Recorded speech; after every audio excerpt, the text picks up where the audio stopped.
IndiGo ವಿಮಾನ ಬಿಕ್ಕಟ್ಟು ದೇಶದಾದ್ಯಂತ ಕೋಲಾಹಲ ಸೃಷ್ಟಿಸಿದೆ. ವಿಮಾನಗಳ ಹಾರಾಟದಲ್ಲಿ ಸತತ 6ನೇ ದಿನವೂ ವ್ಯತ್ಯಯ ಆಗಿದೆ. ಈ ಮಧ್ಯೆ ಇಂಡಿಗೋ ವಿಮಾನಯಾನ ಸಂಸ್ಥೆ ತನ್ನ ಕಾರ್ಯಾಚರಣೆಯಲ್ಲಿ ಉಂಟಾಗಿದ್ದ ಸಮಸ್ಯೆಯನ್ನ ಹಂತ ಹಂತವಾಗಿ ನಿಭಾಯಿಸಿದ್ದು ನಿನ್ನೆ ರಾತ್ರಿಯ ಹೊತ್ತಿಗೆ 95% ಸಮಸ್ಯೆಯನ್ನ ಬಗೆಹರಿಸಿದೆ. ಶುಕ್ರವಾರದಿಂದ ರದ್ದಾಗ್ತಾ ಇದ್ದ ವಿಮಾನಗಳ ಸಂಖ್ಯೆ ಗಣನೀಯವಾಗಿ ಕಡಿಮೆ ಆಗಿದೆ ಅಂತ ಸಂಸ್ಥೆ ತಿಳಿಸಿದೆ. ನಿನ್ನೆ 850ಕ್ಕೂ ಕಡಿಮೆ ವಿಮಾನಗಳು ರದ್ದಾಗಿವೆ ಅಂತ ಇಂಡಿಗೋ ಹೇಳಿದೆ. ಮುಂದಿನ ದಿನಗಳಲ್ಲಿ ಈ ಸಂಖ್ಯೆಯನ್ನು ಇನ್ನಷ್ಟು ಕಡಿಮೆ ಮಾಡಲು ಸಂಸ್ಥೆ ಪ್ರಯತ್ನ ಪಡ್ತಾ ಇದೆ. ಸಂಸ್ಥೆ 1500ಕ್ಕೂ ಹೆಚ್ಚು ವಿಮಾನಗಳನ್ನು ಕಾರ್ಯಾಚರಣೆಗೊಳಿಸೋಕೆ ಸಜ್ಜಾಗಿದೆ. ವಿಮಾನಗಳು ರದ್ದಾದ ಹಿನ್ನೆಲೆ ಪ್ರಯಾಣಿಕರಿಗೆ ಹಣ ವಾಪಸ್ ಮಾಡಬೇಕು ಅಂತ ನಾಗರಿಕ ವಿಮಾನಯಾನ ಸಚಿವಾಲಯ ಇಂಡಿಗೋ ಏರ್ಲೈನ್ಸ್ ಸಂಸ್ಥೆಗೆ ಆದೇಶ ಕೊಟ್ಟಿದೆ. ಹಣದ ವಾಪಸ್ ಜೊತೆಗೆ ಲಗೇಜ್ಗಳನ್ನು ಕೂಡ ಪ್ರಯಾಣಿಕರಿಗೆ 48 ಗಂಟೆಯೊಳಗೆ ತಲುಪಿಸಬೇಕು ಅಂತ ಸೂಚನೆ ಕೊಟ್ಟಿದೆ. ಅಲ್ಲದೆ ಮರು ಬುಕ್ಕಿಂಗ್ ಮಾಡಿಕೊಳ್ಳುವವರಿಗೆ ಯಾವುದೇ ಶುಲ್ಕವಿಲ್ಲದೆ ಟಿಕೆಟ್ ಬುಕ್ ಮಾಡಿಕೊಡ್ಬೇಕು ಅಂತ ಕೂಡ ಸೂಚನೆ ಕೊಟ್ಟಿದೆ. ಇಂಡಿಗೋ ಸಂಸ್ಥೆ ಮಾಡಿದಂಥ ಎಡವಟ್ಟಿನಿಂದ ಪ್ರಯಾಣಿಕರು ಕಂಗಾಲಾಗಿ ಹೋಗಿದ್ರು. ಟಿಕೆಟ್ ಇದ್ರೂ ಕೂಡ ಪ್ರಯಾಣಿಸಲಿಕ್ಕೆ ಸಾಧ್ಯವಿಲ್ಲ. ವಿಮಾನ ನಿಲ್ದಾಣಕ್ಕೆ ಹೋದರೆ ಟಿಕೆಟ್ ಕ್ಯಾನ್ಸಲ್. ಇದರಿಂದ ಜನ ಬೇಸತ್ತು ಹೋಗಿದ್ದಾರೆ. ಇದೇ ಪರಿಸ್ಥಿತಿಯನ್ನ ಕೆಲ ವಿಮಾನಯಾನ ಸಂಸ್ಥೆಗಳು ಹಣ ಮಾಡಲಿಕ್ಕೆ ನಿಂತಿದ್ದಾವೆ. ಮಾಮೂಲಿ ದರಕ್ಕಿಂತ 10 ಪಟ್ಟು ದರ ವಸೂಲಿ ಮಾಡಲಿಕ್ಕೆ ಮುಂದಾಗಿದ್ವು. ಸ್ಪೈಸ್ ಜೆಟ್ ಮತ್ತು ಏರ್ ಇಂಡಿಯಾದಂತಹ ಪ್ರಮುಖ ಸಂಸ್ಥೆಗಳೇ ಹಣ ವಸೂಲಿಗಿಳಿದಿದ್ದಾವೆ. ಇಂಡಿಗೋ ವಿಮಾನ ಸಿಗದೆ ಪ್ರಯಾಣಿಕರ ಪರದಾಟ ಹಿನ್ನೆಲೆಯಲ್ಲಿ ಕೇಂದ್ರ ಸರ್ಕಾರ ಪರ್ಯಾಯ ಮಾರ್ಗ ಹುಡುಕಲಿಕ್ಕೆ ಮುಂದಾಗಿದೆ. ಹೆಚ್ಚುವರಿ ರೈಲ್ವೆ ಎಸಿ ಬೋಗಿ ಅಲ್ಲದೆ ಹೆಚ್ಚುವರಿ ರೈಲುಗಳನ್ನು ಓಡಿಸಲಿಕ್ಕೆ ನಿರ್ಧಾರ ಮಾಡಿದೆ. ಬೆಂಗಳೂರಿನಿಂದ ಪುಣೆ, ದೆಹಲಿ, ಚೆನ್ನೈ, ಮುಂಬೈಗೆ ಸ್ಪೆಷಲ್ ಟ್ರೈನ್ ಸೇವೆ ಇರಲಿದೆ. ರೈಲ್ವೆ ನಿಲ್ದಾಣ ಆಪ್ ಮತ್ತು ಆನ್ಲೈನ್ ಮೂಲಕ ಟಿಕೆಟ್ ಬುಕ್ ಮಾಡಬಹುದಾಗಿದೆ. ಸಿಎಂ ಬದಲಾವಣೆ ಚರ್ಚೆ ಬೆನ್ನಲ್ಲೇ ದೆಹಲಿಯಲ್ಲಿ ಕಾಂಗ್ರೆಸ್ ಹೈಕಮಾಂಡ್ ನಾಯಕರು ಮಹತ್ವದ ಸಭೆ ನಡೆಸಿದ್ದಾರೆ. ಸೋನಿಯಾ ಗಾಂಧಿ ನಿವಾಸದಲ್ಲಿ ಸಭೆ ನಡೆದಿದ್ದು, ಸಭೆಯಲ್ಲಿ ರಾಹುಲ್ ಗಾಂಧಿ, ಮಲ್ಲಿಕಾರ್ಜುನ್ ಖರ್ಗೆ, ಕೆಸಿ ವೇಣುಗೋಪಾಲ್ ಭಾಗಿಯಾಗಿದ್ದರು. ಪ್ರಸ್ತುತ ರಾಜ್ಯ ಕಾಂಗ್ರೆಸ್ ರಾಜಕೀಯ ಬೆಳವಣಿಗೆ ಬಗ್ಗೆ ಮಾಹಿತಿ ಪಡೆದರು.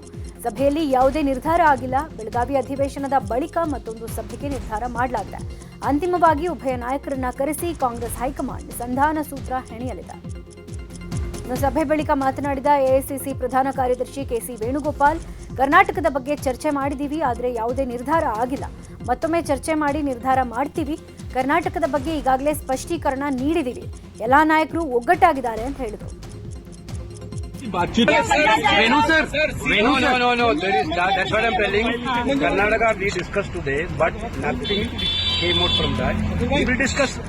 Again.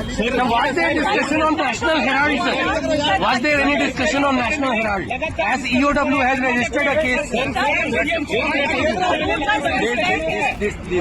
this is now a regular practice. When they discussed about the National Rally, December 14th rally. We discussed about the rally arrangement. Everything we discussed. ಕಾಂಗ್ರೆಸ್ನಲ್ಲಿ ಕುರ್ಚಿ ಕದನ ಕ್ಲೈಮ್ಯಾಕ್ಸ್ ಹಂತಕ್ಕೆ ತಲುಪಿದೆ. ಡಿಸೆಂಬರ್ 13 ಅಥವಾ 14ರಂದು ರಾಹುಲ್ ಗಾಂಧಿ ಪ್ರತ್ಯೇಕ ಭೇಟಿಗೆ ಸಿಎಂ ಆಪ್ತರು ಮುಂದಾಗಿದ್ದಾರೆ.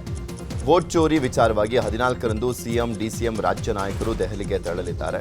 ಇದೇ ವೇಳೆ ಸಿಎಂ ಆಪ್ತ ಸಚಿವರು, ಶಾಸಕರು ಒಂದು ದಿನ ಮುಂಚಿತವಾಗಿಯೇ ದೆಹಲಿ ಯಾತ್ರೆಗೆ ನಿರ್ಧಾರವನ್ನು ಮಾಡಿದ್ದಾರೆ.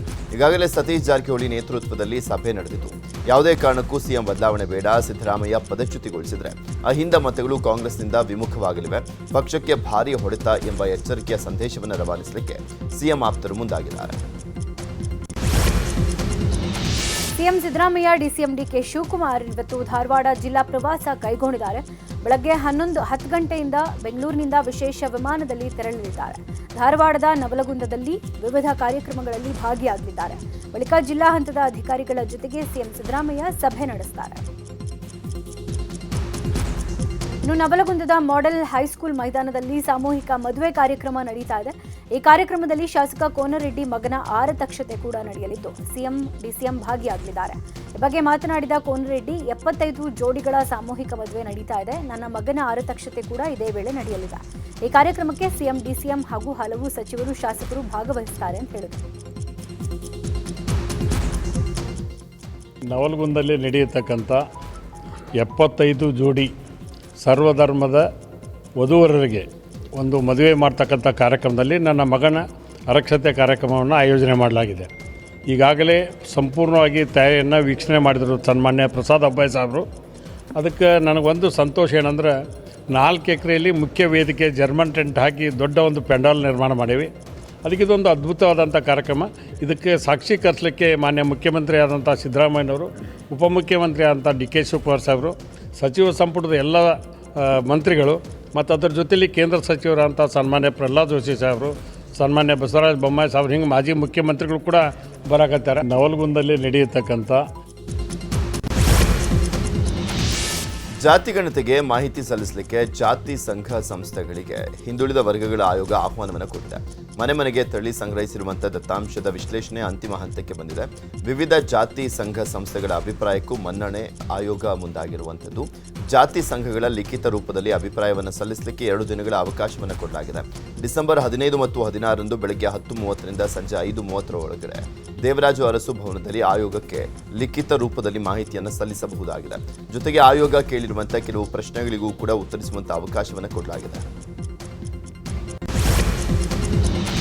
ಡಿಸಿಎಂ ಡಿಕೆಶಿ ಕನಸಿನ ಸುರಂಗ ಮಾರ್ಗ ಯೋಜನೆಯಲ್ಲಿ ಭಾರೀ ಬದಲಾವಣೆ ಆಗಲಿದೆ. ಹೆಬ್ಬಾಳದಿಂದ ಸಿಲ್ಕ್ ಬೋರ್ಡ್ವರೆಗಿನ ಸುರಂಗ ಮಾರ್ಗಕ್ಕೆ ಪರ್ಯಾಯವಾಗಿ ಅಂಡರ್ ಪಾಸ್ ನಿರ್ಮಿಸುವುದಾಗಿ ಜಿಬಿಎ ತಿಳಿಸಿದೆ. 16 ಕಿಲೋಮೀಟರ್ ಉದ್ದದ ಸುರಂಗ ಮಾರ್ಗಕ್ಕೆ ಪರ್ಯಾಯವಾಗಿ ಹೆಬ್ಬಾಳದಿಂದ ಮೇಕ್ರಿ ಸರ್ಕಲ್ವರೆಗೆ ಅಂಡರ್ ಪಾಸ್ ನಿರ್ಮಾಣ ಮಾಡಲಾಗ್ತಾ ಇದೆ. ಇನ್ನು ಟನ್ನಲ್ ರಸ್ತೆಯಲ್ಲಿ ಟೋಲ್ ಸಂಗ್ರಹ ಆಗುವ ಹಿನ್ನೆಲೆಯಲ್ಲಿ ಸುರಂಗ ಮಾರ್ಗ ಬ್ಲೂ ಪ್ರಿಂಟ್ನಲ್ಲಿ ಬದಲಾವಣೆ ಮಾಡಲಾಗಿದ್ದು, ಇದರಿಂದ ಹೆಬ್ಬಾಳದಿಂದ ಜೆಸಿ ನಗರ, ಶಿವಾಜಿನಗರ, ಯಶವಂತಪುರ, ತುಮಕೂರು ರಸ್ತೆಗೆ ಟೋಲ್ ರಹಿತ ಪ್ರತ್ಯೇಕ ಸಂಪರ್ಕ ಸಾಧ್ಯವಾಗುತ್ತೆ. ಇದಕ್ಕೆ ವಿಶೇಷವಾಗಿ 2215 ಕೋಟಿ ಅನುದಾನ ಮೀಸಲಿಡಲಾಗಿದೆ. ಮುಂದಿನ 1 ವರ್ಷದಲ್ಲಿ ಕಾಮಗಾರಿ ಪೂರ್ಣ ಮಾಡುವ ಗುರಿ ಹೊಂದಿದೆ. ಈ ಖಾತಾ ನೀಡಲಿಕ್ಕೆ ಪಾಸ್ಪೋರ್ಟ್ ಸೇವಾ ಕೇಂದ್ರದ ರೀತಿಯ ಕೇಂದ್ರ ಆರಂಭ ಮಾಡಲಿಕ್ಕೆ ತೀರ್ಮಾನವನ್ನು ಮಾಡಲಾಗಿದೆ ಅಂತ ವಿಶೇಷ ಆಯುಕ್ತ ಮೌನಿಶ್ ಮೌದ್ಗಿಲ್ ಅವರು ತಿಳಿಸಿದ್ದಾರೆ. ಇನ್ನು ಈ ಖಾತಾ ನೀಡಿಕೆಯಲ್ಲಿ ಸಾಕಷ್ಟು ತೊಂದರೆ ಎದುರಾಗ್ತಾ ಇದೆ. 10 ಸೇವಾ ಕೇಂದ್ರ ಆರಂಭ ಮಾಡಲಿಕ್ಕೆ ತೀರ್ಮಾನವನ್ನು ಮಾಡಲಾಗಿದೆ. ಅಭಿಯಾನ ನಿರೀಕ್ಷಿತ ಮಟ್ಟದಲ್ಲಿ ಯಶಸ್ಸು ಕಾಣಲಿಲ್ಲ ಅಂತ ಡಿಸಿಎಂ ಗರಂ ಆಗಿದ್ರು. ಈ ಬೆನ್ನಲ್ಲೇ ಸೇವಾ ಕೇಂದ್ರ ಆರಂಭಕ್ಕೆ ತೀರ್ಮಾನವನ್ನು ಮಾಡಲಾಗಿದೆ. ಅತಿ ದೊಡ್ಡದು 5,000 ಸ್ಕ್ವೇರ್ ಫುಟ್ಗಿಂತ ದೊಡ್ಡ ಸೈಜ್ ಇರ್ತಕ್ಕಂಥದ್ದನ್ನು ಅಲ್ಲಿ ಎಂಟರ್ ಆದರೆ, ಇವಾಗ ಬೆಂಗಳೂರು 1 ಕೌಂಟ್ರಲ್ಲಿ ಅವರು ಎಲ್ಲ ಒಳ್ಳೆ ಕೆಲಸ ಮಾಡ್ತಾ ಇದ್ದಾರೆ. ಸಮಸ್ಯೆ ಏನು ಬರ್ತಾ ಇದೆ, ಅಲ್ಲಿ ಹೋದಾಗ ಅವರಿಗೆ ಸ್ಪಂದಿಸಿಕೊಂಡು ಹ್ಯಾಂಡ್ ಹೋಲ್ಡ್ ಮಾಡಿ ಅರ್ಜಿ ಹಾಕಿಸೋದು, ವಿಷಯಗಳನ್ನು ತಿಳಿಸ್ತಕ್ಕಂಥದ್ದು ಅವ್ರ ಹತ್ರ ಟೈಮ್ ಇರುವುದಿಲ್ಲ. ಎಲ್ಲಿ ಹೋದ್ರೂ ಅಂಥ ಸಮಸ್ಯೆ ಇದೆ. ಸೊ ಈ ಕೇಂದ್ರದಲ್ಲಿ ನಾವೇನು ಮಾಡೋಕ್ಕೆ ಹೋಗ್ತಾ ಇದ್ದೀವಿ, ಅಲ್ಲಿ ನೀವು ಹೋದರೆ ಅವರಿಗೆ ಒಂದು ಒಳ್ಳೆ ವ್ಯವಸ್ಥೆ, ಒಳ್ಳೆ ಹೆಲ್ಪ್ ಡೆಸ್ಕ್ ಎಲ್ಲ ಇರ್ತದೆ. ಸೊ ಅದು ಫೈನಾನ್ಷಿಯಲಿ ವೈಬಲ್ ಇರಬೇಕು ಅಂತ ದೃಷ್ಟಿಯಿಂದ 10 ಕೇಂದ್ರ ಸೆಂಟರ್ಗಳನ್ನು ಓಪನ್ ಮಾಡ್ತೀವಿ. ಒಂದು ಝೋನ್ಗೆ 1,000 ಜನರಿಗೆ ನಾವು ಸೇಮ್ ಸೌಲಭ್ಯ, ನೀವು ನಮ್ಮ ಕಡೆಗೆ ರಿಜಿಸ್ಟರ್ ಆಗಿ ನಾವು ನಮ್ಮ ವೆಬ್ಸೈಟ್ನಲ್ಲಿ ಲೋಡ್ ಮಾಡಿದ್ದೀವಿ, ಅವರು ಮನೆ ಮನೆಗೆ ಹೋಗಿ ಬೇಕು ಅಂತ ಚೇಂಜ್ ಮಾಡ್ಕೊಂಡು ಬರಲಿ. ಸೊ ಹೀಗಾಗಿ ಪ್ರತಿಯೊಂದು ಕಾಲೋನಿಯಲ್ಲಿ ಅರೌಂಡ್ ನಿಮಗೆ ಒಬ್ಬ ಇಲ್ಲ ಅಂದರೆ 3-4 ಮಂದಿ ಸಿಗ್ತಾರೆ, ಒಬ್ಬ ಸಿಗ್ತಾನೆ. ಅಲ್ಲಿ ಏನಾಗ್ತದೆ, ಬಿಕಾಸ್ ಆಫ್ ಕಾಂಪಿಟೇಷನು 125 ರೂಪಾಯಿಗಿಂತ ಜಾಸ್ತಿ ಕೇಳಕ್ಕೆ ಹೋದರೆ ಬೇರೆಯವರು ಬಂದು ಇಲ್ಲ ನಾವು ಮಾಡ್ತೀನಿ ಅಂತ ಹೇಳಿ. So we have given 1,000 people such powers to change it. ಆಗಲೂ ಬರ್ತಾ ಇಲ್ಲ ಅಂತ ಆದರೆ ನಾವು ಈಗ ಪಾಸ್ಪೋರ್ಟ್ ಸಿಸ್ಟಮ್ ಥರ ಸೇವಾ ಕೇಂದ್ರಗಳನ್ನು ಓಪನ್ ಮಾಡ್ತಾ ಇದ್ದೇವೆ. ಅಲ್ಲಿ ನೀವು ಬಂದು ನಮ್ಮ ಮಾನ್ಯ ಉಪಮುಖ್ಯಮಂತ್ರಿ ಅವರು ಇದಕ್ಕೆ ಆಲ್ಮೋಸ್ಟ್ 15 ದಿವಸಕ್ಕೆ ಒಂದ್ಸಲ ಮೀಟಿಂಗ್ ಮಾಡೇ ಮಾಡ್ತಾರೆ. 1,000 ಜನರಿಗೆ ನಾವು ತ್ಯಾಜ್ಯಗಳಿಂದ ಹೊರಬರುವ ದ್ರವ ಸಂಸ್ಕರಿಸಲು ಘಟಕ ಸ್ಥಾಪಿಸಲು ಘನತ್ಯಾಜ್ಯ ನಿರ್ವಹಣಾ ಕಂಪನಿ ಟೆಂಡರ್ ಕೊಟ್ಟಿದೆ. ಒಟ್ಟು 474 ಕೋಟಿ ಮೊತ್ತದ ಟೆಂಡರ್ ಇದಾಗಿದ್ದು, ಮಿಟಗಾನಹಳ್ಳಿ, ಕಣ್ಣೂರು ಸೇರಿದಂತಿರುವ ತ್ಯಾಜ್ಯ ಭೂಭರ್ತಿ ಪ್ರದೇಶದಿಂದ ಹೊರಗೆ ಬರುವ ದ್ರವ ತ್ಯಾಜ್ಯವನ್ನು ಈ ಘಟಕಗಳಲ್ಲಿ ಸಂಸ್ಕರಿಸಿ ಮರುಬಳಕೆ ಮಾಡೋಕೆ ನಿರ್ಧಾರ ಮಾಡಲಾಗಿದೆ. ಏಕಕಾಲದಲ್ಲಿ 2,878 ಮಿಲಿಲೀಟರ್ ಸಂಸ್ಕರಣೆಯಾಗಲಿದ್ದು, ಪ್ರತಿ ಲೀಟರ್ ಸಂಸ್ಕರಣೆ ಮಾಡೋಕೆ ₹1.65 ನಿಗದಿ ಮಾಡಲಾಗಿದೆ ಅಂತ ಘನತ್ಯಾಜ್ಯ ನಿರ್ವಹಣಾ ಕಂಪನಿ ಅಧಿಕಾರಿಗಳು ತಿಳಿಸಿದ್ದಾರೆ. ಟಿಬಿ ಡ್ಯಾಂನಲ್ಲಿ ಕ್ರಸ್ಟ್ ಗೇಟ್ ಅಳವಡಿಸುವಂಥ ಕೆಲಸ ಅಧಿಕೃತವಾಗಿ ಆರಂಭವಾಗಿದೆ. ಈಗಾಗಲೇ 16 ನೂತನ ಕ್ರಸ್ಟ್ ಗೇಟ್ಗಳು ಸಿದ್ಧವಾಗಿದೆ. ಇನ್ನುಳಿದ ಗೇಟ್ಗಳ ತಯಾರಿಯನ್ನು ಮಾಡಲಾಗ್ತಾ ಇದೆ. ಇನ್ನು 6 ತಿಂಗಳ ಒಳಗಾಗಿ 33 ಕ್ರಸ್ಟ್ ಗೇಟ್ ಅಳವಡಿಸಲಿಕ್ಕೆ ಸಿದ್ಧತೆ ನಡೆದಿದೆ. ಗುಜರಾತ್ ಮೂಲದ ಗುತ್ತಿಗೆ ಕಂಪನಿ ಕೆಲಸ ಆರಂಭ ಮಾಡಿತು. ಡ್ಯಾಂಗೆ ಯಾವುದೇ ತೊಂದರೆ ಆಗದಿರಲಿ ಅಂತ ಮಹಾ ಸುದರ್ಶನ ಹೋಮ ಮಾಡಲಾಗಿದೆ.